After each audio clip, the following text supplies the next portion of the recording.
दूर गांव में भूषण नाम का एक व्यक्ति रहा करता था। भूषण इतना दान पुण्य करने में विश्वास रखता था और हर कोई उसकी बस तारीफ करता था। भूषण के पास भले ही अपने खाने को कुछ ना हो, लेकिन वह दान पुण्य करने में कभी पीछे नहीं हटता।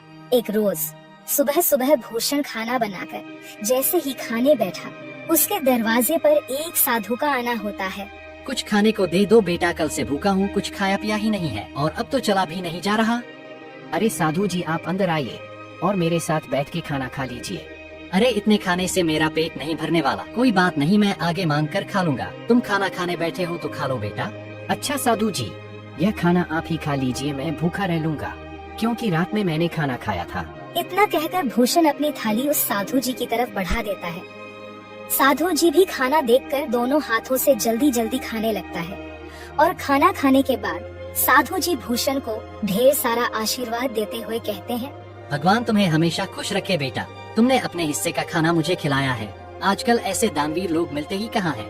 तुम्हारा भला हो बेटा। इतना कहकर साधु जी वहाँ से चले जाते हैं। लेकिन भूषण को भी भूख लगी थी। अब वो रसोई में जाकर रसोई में रखे डब्बे को देखने लगता है, जिसमें अन्न का एक दाना भी नहीं था। चलो कोई काम देखता हूँ, कहीं से खाने पीने का बंदोबस्त तो हो जाएगा। बस उस बेचारे का पेट भर गया, मुझे बहुत सुकून मिल रहा है। अब भूषण घर से निकलता है, तभी उसे गांव का मदनलाल देखकर अपनी पत्नी से कहता है, अरे कब से यह अनाज की बोरियां अकेले ही उठा रहा हूँ। अभी भूषण को बुलाता हूँ, तुम देखना वह कैसे मेरी मदद करेगा। उसे तो वैसे भी लोगों की मदद करने का भूत सवार है। खुद भले ही जेब में फूटी कौड़ी न हो, लेकिन बड़ा दानवीर बनता है। अब मदनलाल भूषण को आवाज लगाकर बुलाता है। अरे क्या हाल चाल है मदन भाई, सब ठीक तो है ना? ये अनाज की बोरियां खेतों से ला रहे हो क्या? अरे हाँ, खेतों से अभी 10 बोरियां और लानी है, लेकिन मैं बहुत ज्यादा थक गया हूँ। तुम थोड़ा हाथ बटा देते तो मेरा काम जल्दी हो जाता। अरे क्यों नहीं, चलो चलो, मैं आपके साथ मिलकर खेतों से आपके घर तक बोरियां पहुंचा देता हूं। बड़ा ही बेवकूफ है और इसे बेवकूफ बनाना भी आसान है। चलो इसी बहाने मेरी मदद हो जाएगी और थोड़ा आराम भी मिल जाएगा। इतना कहकर मदनलाल भूषण से अब कई सारी बोरियां खेत से घर रखवाता है, लेकिन भूषण तो भूखा था। उसे भूख भी बहुत तेज लग रही थी। अब बोरियां रखने के बाद मदनलाल भूषण से कहता है, बहुत बहुत शुक्रिया भूषण भाई, अगर तुम ना होते ना तो मुझे यह बोरियां ढोते ढोते रात हो जाती। कई घंटे बोरियां ढोने के बाद भूषण थक जाता है और अब वह उधार लाला की दुकान से राशन लेकर खाना बनाकर खाता है। अगली सुबह उसके दरवाजे पर किसी के रोने की आवाज आ रही होती है। भूषण नींद में होता है और दरवाजा खोलता है तो देखता है उसका पड़ोसी बिरजू अपनी पत्नी को पीट रहा है। अरे अरे बिरजू, तुम अपनी पत्नी को इस तरह क्यों मार रहे हो? अरे क्यों न मारूं मेरी पत्नी, मेरी मर्जी। तू कौन होता बीच में बोलने वाला? देख बिरजू, ऐसे सुबह सुबह मारपीट करना सही बात नहीं है। पूरे गांव के लोग इकट्ठा होकर यह सब देख रहे हैं, यह अच्छा है क्या? अरे भूषण बेटा, तू भी किसे समझा रहा है? इसे समझाना मतलब अपना सिर दीवार पर मारने वाली बात है। जरूर सुबह सुबह चमेली से पैसे मांगने के लिए लड़ रहा होगा। पीने को पैसे नहीं होंगे ना इसके पास। अरे बुढ़िया चुप कर, ज्यादा बोलने की जरूरत नहीं है। आजकल के बच्चों को तो अपने से बड़ों से बात करने की तमीज ही नहीं है। अरे मैं तो तेरी माँ की उम्र की हूँ और तू है कि मुझसे बदतमीजी से बात कर रहा है। लेकिन मैंने तो नहीं कहा आपको कि मेरे बीच में बोलने के लिए। इतना कहकर बिरजू फिर से अपनी पत्नी चमेली को मारने लगता है, लेकिन भूषण से यह सब देखा नहीं जाता और वह बिरजू का हाथ पकड़ लेता है और उसे एक जोरदार तमाचा लगाता है। यह देखकर सारे गांव वाले ताली बजाने लगते हैं। बिल्कुल ठीक किया, ये इसी के लायक है। अरे अपनी पत्नी पर हाथ उठाता है और खुद को मर्द समझता है। गांव के ढेर सारे लोग ये तमाशा देख रहे होते हैं। उनमें से एक औरत भूषण से कहती है, आप सच में बहुत नेक दिल के हैं, हर किसी की मदद करते हैं, हर किसी का भला चाहते हैं। हम गांव वाले बस आपसे इतना चाहते हैं कि अगला हमारा सरपंच आप ही हो। अरे क्या बात कही है तूने? यह बात तो काफी समय से मैं दिल में दबाए बैठी थी। अरे हाँ बिल्कुल, भूषण भाई गांव का सरपंच बनेंगे तो गांव में विकास होगा, तरक्की होगी। उस सज्जन सिंह के पास तो गांव के लोग जाने से भी डरते हैं और रही उसे कुछ कहने की बात तो कोई भी उसके सामने मुंह नहीं खोल पाता। भूषण हर किसी की हर तरह से मदद करता था, जिस वजह से गांव के लोग भूषण को अपना अगला सरपंच बनाने का फैसला करते हैं। अब सरपंच तक यह बात पहुंचती है सरपंच तिलमिला उठता है। क्या भूषण की इतनी हिम्मत खाने को लाले पड़े हैं, लेकिन सरपंच बनने का सपना देख रहा है। इसे तो मैं छोड़ूंगा नहीं। अरे हाँ मालिक, और तो और गांव वाले कह रहे हैं कि चाहे कुछ भी हो जाए, सरपंच तो भूषण ही बनेगा। अब आपको ही कुछ करना होगा, वरना भूषण आपकी गद्दी लेकर ही मानेगा। सरपंच अब सोच में पड़ जाता है कि वह ऐसा क्या करे जिससे उसके रास्ते का कांटा भूषण हमेशा हमेशा के लिए इस गांव से चला जाए। अगले चुनाव में गांव के लोग भूषण को सरपंच बना देते हैं। अब ऐसे ही कई दिन बीत जाते हैं और जब राशन देने की बारी आती है तो सरपंच बड़े ही चालाकी के साथ राशन में मिलावट करवा देता है, जो भूषण को बिल्कुल पता नहीं चलता। अरे बेटा, तुझे सरपंच बनता हुआ देख बहुत खुशी हो रही है। अब कम से कम राशन तो समय पर और अच्छा मिलेगा। अरे हाँ, सब कुछ अच्छा ही होगा। आप लोगों ने इतना विश्वास करके मुझे इस गांव का कार्यभार संभालने का जिम्मा दिया है और इसे मैं अच्छे से निभा सकूं, बस यही दुआ करिएगा।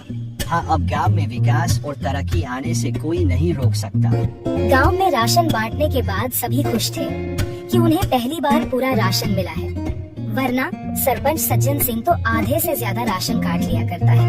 लोगों को राशन मिल चुका था, लेकिन अगले दिन पूरे गांव में शोर मच जाता है कि उनके नए सरपंच भूषण ने मिलावटी राशन दिया है। अब गांव वाले एक जगह इकट्ठा होकर भूषण से सवाल करते हैं। हमने तुम पर विश्वास करके तुम्हें गांव का सरपंच बनाया और तुमने हमारे साथ ही विश्वासघात किया भूषण। बेटा, मुझे तुझसे यह उम्मीद नहीं थी। अरे राशन में मिलावट करके क्या मिला तुम्हें? तुम तो गांव के लोगों का हमेशा से भला चाहते थे, तो भला फिर राशन में मिलावट क्यों किया? इतना मिलावट तो सरपंच जी भी नहीं करते थे। हमने तुम्हें सरपंच बनाकर गलत फैसला ले लिया। बिल्कुल ठीक कह रही है कलावती काकी। अभी के अभी तुम इस गांव से निकल जाओ, तुम इस गांव में रहने के लायक ही नहीं हो।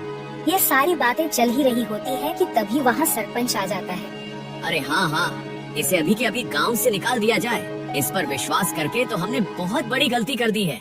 अब भूषण को गांव वाले गांव से निकाल देते हैं। सरपंच और उसका नौकर बहुत खुश थे, क्योंकि यह सब किया धरा तो उनका ही था। अब गांव से निकलने के बाद भूषण काफी दूर आ जाता है। वो थक कर एक पेड़ के नीचे बैठकर गांव वालों के बारे में सोचने लगता है। जिन गांव वालों का मैंने इतना साथ दिया, खुद से पहले उनके बारे में सोचा, आज उसी गांव ने मुझे निकाल दिया। अरे राशन में मिलावट भला मैं क्यों करूंगा, और अगर मैंने गांव वालों के राशन में मिलावट नहीं की है तो फिर यह सब जरूर सरपंच का काम है। कोई बात नहीं, मेरे इतना कहने पर भी गांव वालों ने मेरा साथ नहीं दिया, मैं इसे कभी नहीं भूलूंगा। इधर सरपंच फिर से अपनी चाल चलता है और गांव वालों का विश्वास जीत लेता है।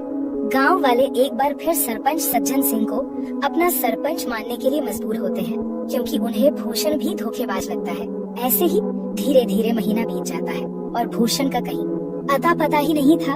एक रोज सरपंच का नौकर जंगल के रास्ते घर आ रहा होता है। तभी वह दो आदमी को बातें करते हुए सुनता है, जो भूषण के बारे में बात कर रहे थे। अब वो नौकर घबराता हुआ घर पहुंचता है और सरपंच से कहता है, मालिक, मैंने दो लोगों को आपस में बातचीत करते हुए सुना है।